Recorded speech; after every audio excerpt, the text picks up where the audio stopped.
Socom being extremely popular as a franchise on the PlayStation 2, as soon as you upgrade that and bring that forward onto a PlayStation 3, there's an expectation that comes with exactly what you should be providing with these new titles.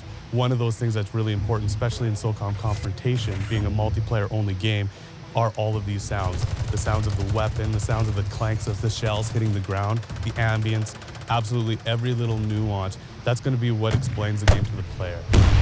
So we're here to capture sound of all the weapons that are going to be appearing in Socom Confrontation.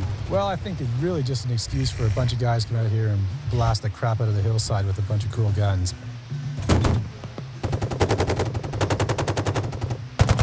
All firearms are inherently dangerous. They're a tool. I have brought everything from handguns to belt-fed grenade launchers. If they're not handled with the proper respect, somebody's going to get hurt. The Dushka, which is the massive Russian machine gun, had already blown up once and been welded back together.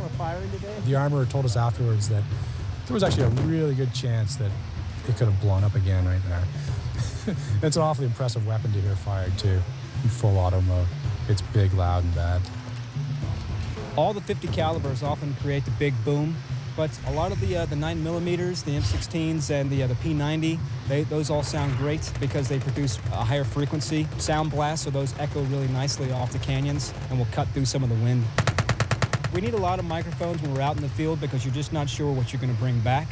So in our case, we're running about 24 tracks of audio, and that's 12 different recorders. We've brought over 20 different microphones set up in various places, so we're getting reflective sound from off the mountains. We're getting close-up sounds from each one of the weapon shots. We even have little handheld contact mics on the weapons themselves. We're actually picking up the mechanics of the weapons as they're firing.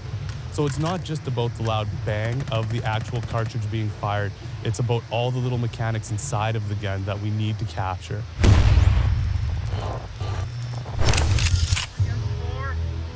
Slug ammo.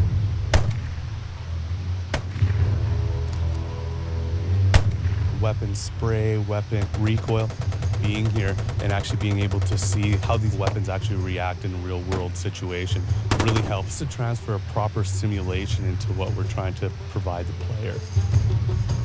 To actually have it in the flesh and to actually have tailored reference is invaluable. It's really hard to get exactly what the modelers need. So we gathered a lot of background, a lot of still photo reference and actual video reference that we use for our weapons modelers to use for reference, and we use for texture reference as well. Now when we're going back to our studio and working on developing the game, we're going to know at a kind of a gut level that if something's right or wrong. I don't think there's any other way to do it than to actually be here and hear the guns being fired off.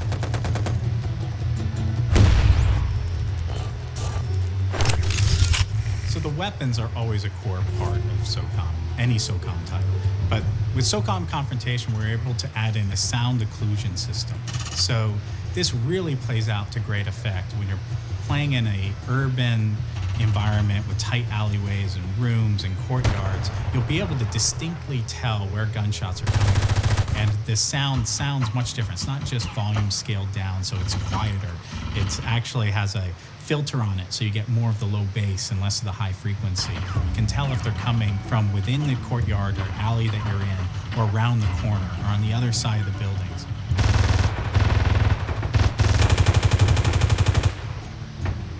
In our world, guns are almost just like dialogue, and that we have to make sure that the weapons themselves are equally as empowering as an emotional line of dialogue. I think that when you see what we're doing with Socom Confrontation and how accurately we're portraying the weapons, and not only the weapons themselves, but also how they sound in the actual environment, it's pretty amazing. It's far beyond what we've done in any of the previous games.